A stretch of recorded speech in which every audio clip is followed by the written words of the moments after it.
Mutual fund रे केमिति करबे इन्वेस्टमेंट जानतु स्टेप बाय स्टेप वीडियो रे ता पूर्व आपण हमर ओडिया इन्फो चैनल को सब्सक्राइब कर दियंतु। एतरे हम आपन को विभिन्न प्रकार इन्फॉर्मेटिव जिंस फ्यूचर दे चलबो। एबे आसन जानिबा म्यूचुअल फंड रे आपण केमिति इन्वेस्टमेंट करबे, केमिति आरंभ करबे इन्वेस्टमेंट। सर्वप्रथम निजर केवाईसी करबे, जाकि प्रथम स्टेप।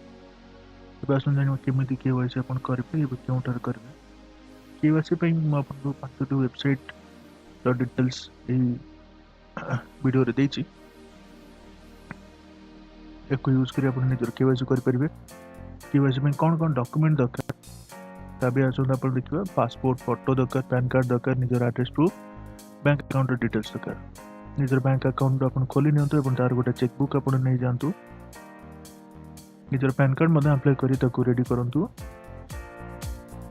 ए जो वेबसाइट आपण देखुछंती एटारे निजर पैन कार्ड सहायतारे केवाईसी रो फॉर्म मध्ये आपण डाउनलोड कर परिबे एवं एको फिल अप करी ता तळे ଥିବା एड्रेस पठै परिबे। मिनिमम 10 रु 15 दिन पर आपण नै वेबसाइट गोटे करे निजर स्टेटस देख परिबे।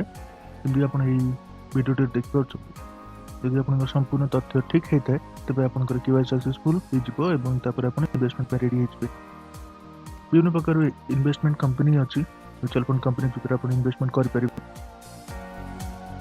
moneycontrol.com एक प्रसिद्ध साइट जोथरे आपण इन्वेस्टमेंट करबा पूर्व निजर डिटेल्स देई एडी विभिन्न प्रकार इन्वेस्टमेंट करबार तथ्य देख परिबे एवं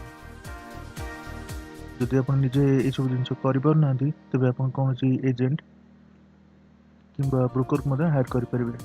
धन्यवाद आपण हमर ई वीडियो को देखिबारु। एगो लाइक एवं शेयर करंतु।